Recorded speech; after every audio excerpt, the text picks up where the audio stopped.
France's entry into the war changed everything. They had a navy, which meant they could attack the most valuable British colonies of all, the sugar-growing islands of the Caribbean. The 13 colonies might have been valuable, but the Caribbean was Britain's family jewels. This is why General Clinton brought his men to New York City. 5,000 of them would be transported from there to the island of St. Lucia in the Caribbean. And the Caribbean wasn't that far from the southern colonies of Georgia and the Carolinas, where Americans were supposedly more loyal to Britain. So, Clinton also sent 3,500 men to Georgia. The goal? Invade the South, inspire the American loyalists down there to join him, and win the war. Beat America with Americans, as the saying went. Overnight, the focus of the war switched from New England, New York, and Philadelphia to the Caribbean, Georgia, and the Carolinas, from north to south. Clinton had tried this before.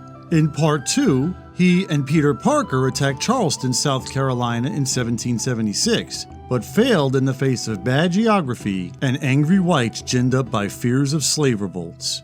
Could he avoid these same mistakes? He would find out after 1778.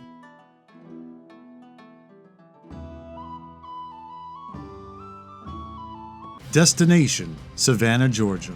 Located by the sea, it was a good landing spot for the 3,500 British soldiers Clinton had sent from New York. A runaway slave told them about a secret path through the swamp, which they used to attack and capture Savannah in early 1779. British Colonel Archibald Campbell recruited many American loyalists to join him. Just like that, Georgia belonged to him. In his words, he had ripped one star and one stripe from the rebel flag of America.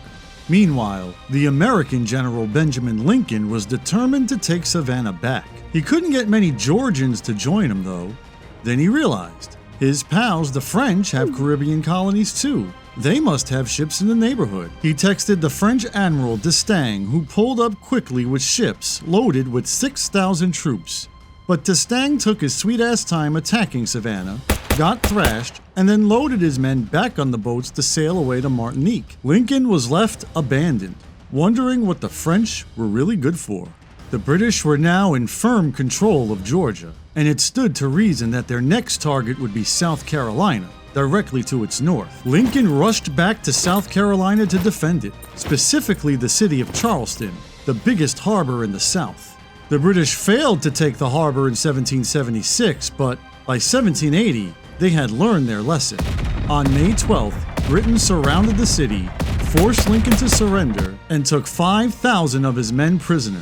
It was the biggest loss for America so far. Britain now controlled two of America's most important seaports, Charleston and New York City. The British didn't forget about New York City. They may have transferred many men out of it, but they still controlled it and wanted to keep it that way. To do this, General Clinton, who was stationed in New York City, planned to take a row of forts between the city and upstate New York. The forts would act like sort of a buffer zone or a wall, preventing American troops and supplies from moving in and out of New England. To stop him, General Washington sent Benedict Arnold to protect the fort of West Point in upstate New York. Arnold was one of the men who helped capture Fort Ticonderoga, and he helped lead America's big victory at Saratoga, where he caught a bullet to the leg. He was certainly qualified to defend West Point, but he had to beg Washington to let him do it. That's because Arnold had kind of a scummy reputation. Not only was he arrogant, Congress was continually investigating him for stealing money meant for the war. The rumor was that much of this money was spent on his girlfriend, a well-known loyalist, but he seemed desperate to prove himself by defending West Point. There was only one problem. It wasn't Washington to whom he was trying to prove himself. Arnold had been in contact with high-ranking British officers to negotiate a price for him to switch sides. Now that Washington put him in command at West Point, he could raise the price he charged Britain. Essentially, Arnold said, "Give me a lot of money, Britain, and I'll give you West Point." Unfortunately, the British officer he was working with, John Andre, was captured by Washington's men in upstate New York. Andre was on his way to meet with Arnold, wearing a disguise and carrying maps of West Point in his shoe. The Americans figured out the scheme and executed John Andre as a spy. Benedict Arnold fled to the safety of New York City, where the British gave him way less money than he expected. Is this what Britain meant by beating America with Americans? Meanwhile, General Clinton named a new man to lead the British Army in the South, General Cornwallis. One of Cornwallis's first actions was to send an army of 900 men west from South Carolina deep into the wilderness beyond the 13 colonies, to Tennessee, where rough American settlers battled nature and Native Americans. Cornwallis's men demanded that the settlers swear loyalty to Britain. Instead, the settlers attacked his 900 men at the Battle of Kings Mountain, leaving only 200 of them left to tell the story. Beating America with Americans wasn't going as planned for the British. Washington also chose a new commander to lead his southern troops, Nathaniel Greene, who was the man who replaced Benedict Arnold at West Point after he was found out to be a traitor. The swampy, foggy wilderness of the South was a totally different environment from breezy West Point. But Greene was up to the challenge. The only problem was, he was greatly outnumbered by Cornwallis's men. On top of that, he did what every military commander is taught not to do: split his small army into even smaller armies to attack a bigger army. One of those smaller armies was led by veteran commander Daniel Morgan, who Turkey called his way into South Carolina, where he caught up with some of Cornwallis's men in January 1781 in a place called Cowpens, right near Kings Mountain where Cornwallis was beaten before. Morgan trained his men to fire and then run, so that the British would chase them to a spot where more Americans were waiting to ambush them. The British lost 90% of their cavalry before Morgan melted away into the wilderness.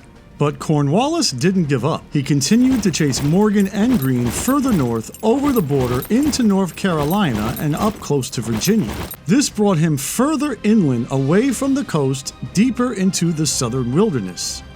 Loyalists had heard about Cornwallis's approach and came out in support of him, but American General Light Horse Harry Lee caught up with the Loyalists first and killed them. This showed that the war in the South would be much more vicious than the one fought in the North. Cornwallis and Greene clashed at a place called Guilford Courthouse in North Carolina. After an hour of fierce fighting, Cornwallis became desperate and fired his artillery towards the battlefield, killing many of his own men in the process. He won the battle, but similar to the Battle of Breed's Hill, it was at tremendous cost to the British, and the Americans escaped to fight another day. At that point, Cornwallis decided that fighting deep in the southern wilderness wasn't worth it. He didn't know the terrain. Loyalists were too scared to come out to help him, and he was far away from the coast, away from the support of the British Navy. From now on, he would stay near the water, where he can get supplies from both the Navy to his east and the supply lines he had built deep into the Carolinas. To his north lay Virginia, the largest of the 13 states. There hadn't been much fighting there, but it was a vital economic base for the Americans. Its tobacco brought in much-needed money. Its farms provided much-needed food, and Virginia men had fought in every major battle of the war. If Cornwallis could take Virginia, he could take away a major source of America's power. General Clinton started the process back in New York by sending Benedict Arnold, who was now a British commander, to burn Virginia down. Cornwallis marched north to meet him. Meanwhile, American General Nathaniel Greene was busy destroying the British supply lines in South Carolina. George Washington was up in Rhode Island, adding 5,000 fresh soldiers to his army. They weren't rough New England militia this time. They were professional French troops under the command of General Rochambeau. Everything was starting to come together for the grand finale. The Americans eventually realized that the British were focusing their attention on Virginia. As the British burned Virginia down, enslaved people came to join them.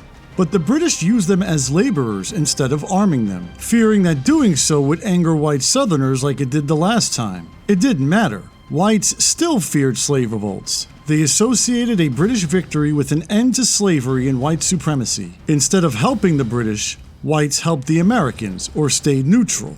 Washington and Rochambeau marched their way from New England south towards Virginia. When they got to New York City, Washington left some of his men on Staten Island to convince General Clinton that the Americans were about to attack him in New York City.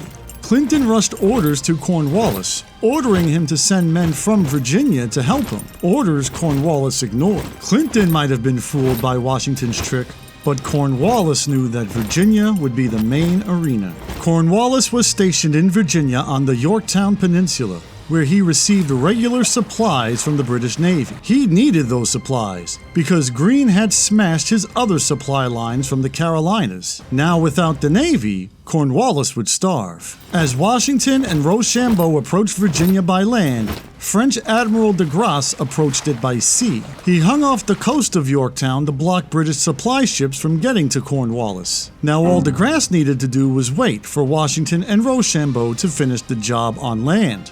When Washington finally did get to Yorktown, he started to dig trenches closer and closer to Cornwallis's position so he can bombard him with artillery. Under constant fire and blocked from supplies by the French Navy, Cornwallis's men started to starve. He threw all of the Native Americans and black people out of his camp so he wouldn't have to feed them, showing everyone that British friendship didn't amount to much. The British Navy tried to break the French blockade, but failed. And so, on the morning of October 19, 1781, Cornwallis was forced to surrender to the Americans. The British weren't just getting beat at Yorktown. They were getting beat everywhere that the French and the Spanish could find them, including the Caribbean and in India. The British wanted out of the war. They were prepared to offer the Americans a sweetheart deal: total independence and control of the Ohio River Valley, the old Northwest territory that the British tried to block Americans from almost 25 years earlier. The French saw this as a bizarre offer, since Americans didn't really even have much control over that area. France was afraid that the Americans would agree to this great deal, and leave them and Spain on their own to deal with Britain. In the end, the Americans did agree. How could they refuse? Independence and the Old Northwest? They took it. Meanwhile, the French got nothing out of the war, aside from the tiny island of Tobago in the Caribbean. Both them and Spain were bankrupted by this war, which helped lead to revolutions later in France and in Spain's Latin American colonies. Surprisingly, the British got off kind of light. They lost the 13 colonies, but kept the real prize, the Caribbean. They even strengthened their control over India. Eventually, India became Britain's most valuable colony and stayed that way until after World War II. The British also figured that an independent America would still need to trade with them and would have to depend on them. They could still treat America like little bro, and plus didn't have to deal with the headache of controlling them. But the biggest winner of all was the United States of America. They earned full independence through violent revolution, fulfilling the first part of Thomas Paine's prophecy from Common Sense in 1776. Could they fulfill the other parts? Could they unite into one country and build a government without a king? They were still a long way away from that.